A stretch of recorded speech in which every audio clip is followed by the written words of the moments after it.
Welcome. I'm the White Rabbit Witch. Join me and tap the subscribe button below. Now, let's step into today's story.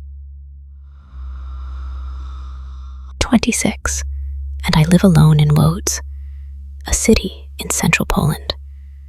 I work at a small design firm, and every weekday morning, I drive the same gray roads to get to work. Coffee in one hand, the radio playing something I never really remember, just another day. That morning felt no different. The sky hadn't fully brightened yet, and the air, it was unusually still. The kind of silence that makes you feel like the world hasn't woken up yet. I was running late, again, so I took a side road I often use to skip the traffic lights. And then, something white darted across the road. Crack. A sharp, brittle sound, like something small and delicate being crushed. I slammed the brakes. My heart started pounding.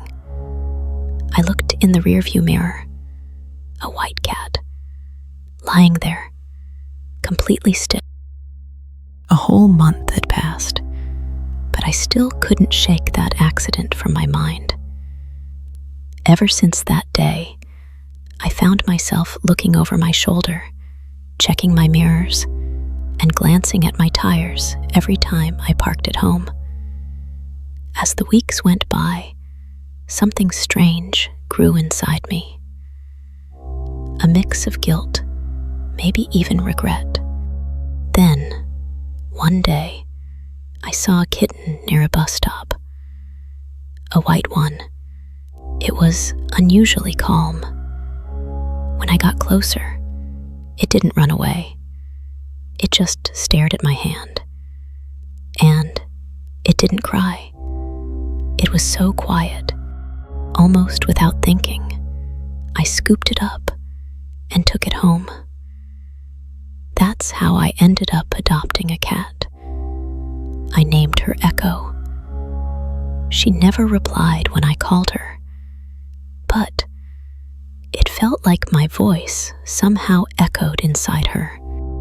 Echo slept all day, under the kitchen table, behind the washing machine, under the bed. She moved around the house like she was searching for the right place to sleep, as if she were waiting for something. At first, I thought she was just tired. But one day, I saw Echo sleeping, and she wasn't breathing. Panicked, I rushed toward her, and just as I reached out, she slowly lifted her head and looked straight at me. Her eyes, they weren't frightening. They looked like they were longing for something. She was still a kitten. Maybe she just missed her mother. That night, I held Echo close and let her sleep in my bed for the first time. Looking back, I think that's when it started. I'd wake up tired, drained, like my energy had been leaking out overnight. Maybe that's why I couldn't focus at work. During meetings, I'd just stare out the window. Even replying to one email felt like too much. My head was foggy, and sometimes I thought I heard someone calling my name. At first, I blamed it on stress. Work had been busy, and living alone wasn't always easy. But even when I was exhausted, I couldn't seem to fall into deep sleep. I'd close my eyes, but my ears felt awake, like someone was in the room with me. Some nights, I heard sounds, something softly scratching across the floor. Tap, tap, like claws. I figured it was just Echo. She liked to move around at night, but strangely, the sound always stopped in my room. turned the light on, nothing was there. Echo was always under the table or in the bathroom. A few days later, I started sleeping through my alarms. And my body just kept getting worse. My skin looked pale. My lips were dry and cracked. My hair hung heavy and dull. I looked in the mirror, and I didn't recognize myself.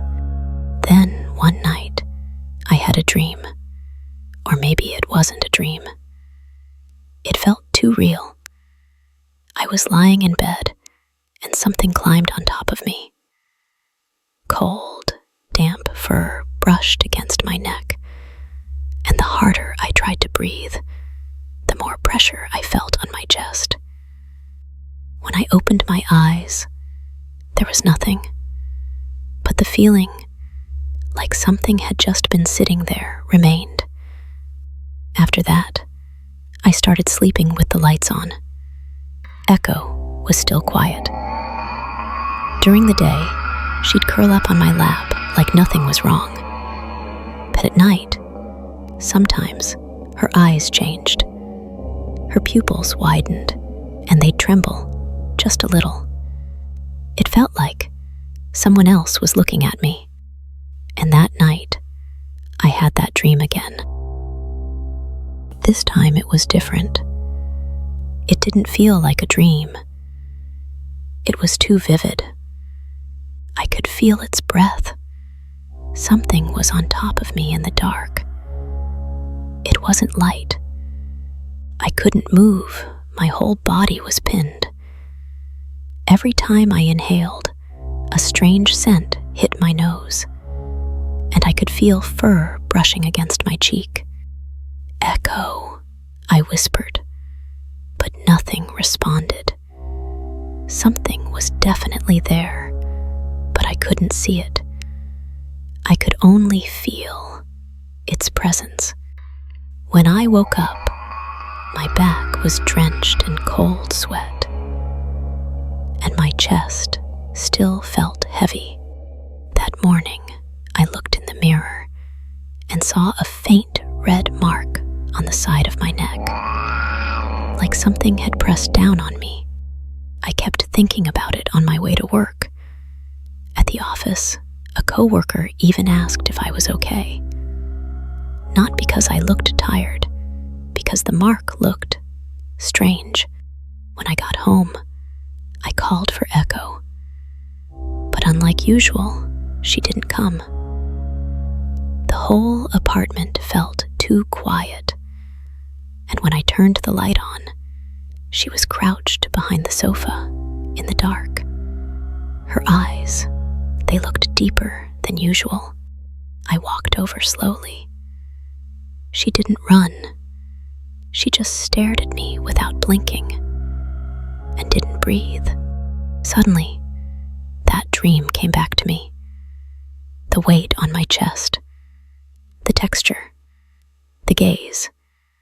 It wasn't a look from below. It was a gaze from above. And Echo's eyes matched it exactly. That night, I had the same dream again. And the night after that, and again. The strange part was, things that happened in the dream started showing up in real life. If my back hurt in the dream, it hurt when I woke up. One night, I felt something cold on my wrist, and the next morning, there was a faint bruise, like a cat's paw, right there. At first, I thought it was coincidence, but it was too precise.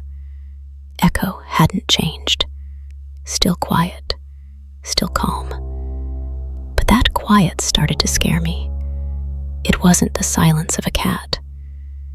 It was a silence that felt like something else was in the room with me, something older, watching. Night. Echo disappeared. She didn't come back the next day. For a moment, I panicked. What if she had gotten into an accident somewhere? The windows were closed. The door was locked. I had no idea where she could have gone. No meows, no sound, no signs. I waited and waited. Sitting on the couch, I must have dozed off. And in my sleep, I heard something strange. A sound, like a cat crying, but furious. It wasn't loud, but it was close, right next to my ear. A low growl, followed by a harsh screech. I opened my eyes. Silence. The room was dark. I checked my phone. It was 3:16 a.m. I got up slowly and turned on the kitchen light. There, under the dining chair, was something wet. Clear like water, but thicker, sticky. I didn't touch it, but something in me just knew it wasn't water. The next morning, I saw small footprints near the front door. Cat prints, maybe, but 5 toes, and the claws were long, too long. The prints led from the door to the living room and stopped right under the couch. Later that day, Echo came back. She sat under the table like always, as if nothing had happened. But something was different. When I looked into her eyes, I couldn't tell where she was looking. Not like a cat, like someone watching something. That night, I was in bed staring at the ceiling. I couldn't sleep, and I felt it, that feeling again, like something was watching me. I turned and saw 2 glowing eyes in the dark. It was Echo. She was on the floor beside the bed, just staring up at me. But her eyes had no light, no reflection, just black, deep, empty black. And then, Echo. I called her name. The eyes, they started to rise, slowly, floating up through the darkness, higher, higher, until they stopped at human height. I panicked, backed up on the bed. White fur like Echo's. But this wasn't a cat. It was something human-sized. Massive claws, sharp teeth, and those eyes, filled with rage. They didn't just look at me, they hated me. And in that instant, a memory struck me. That cat I hit with my car months ago. It looked exactly like Echo. Echo wasn't a lost kitten. She came back to find me, the one who killed her. She came back for revenge. It was coming toward me, growling, loud, angry. Its breathing was sharp, its claws dragging across the floor. Every step echoed with rage. I was terrified, truly terrified. I couldn't even scream. But then, something in me shifted. Memories of Echo came rushing in. The way she'd tap my hand with her tiny paw, how she'd curl up under the table, how she used to fall asleep on my chest. And I realized this was all my fault. Even if she was here to kill me, I owed her an apology. So I knelt down. Tears poured from my eyes. And right there, in front of that thing, I said, "I'm sorry, Echo. I'm really, really sorry. If only I hadn't left you there on the cold pavement that day. If only I had stopped. Maybe you wouldn't be like this. How much pain did you go through? How much did you suffer? I'm so sorry, Echo. So sorry. I cried and cried. My whole body shook. And then she stopped. The creature, Echo, lifted her head, and I saw it. A single tear, red as blood, rolled down her face. She stepped back. Slowly, she turned toward the window, and with one last look, she shattered the glass and vanished into the night. Echo never came back. I lived, somehow. But every night, that final moment plays again in my dreams. Years have passed, but I haven't forgotten. I don't think I ever will. To you, the one hearing this now, if you see an injured animal on the road, don't just drive by. They're not just strays. They're friends, family, souls we share this world with. And sometimes, the last face they remember might be yours.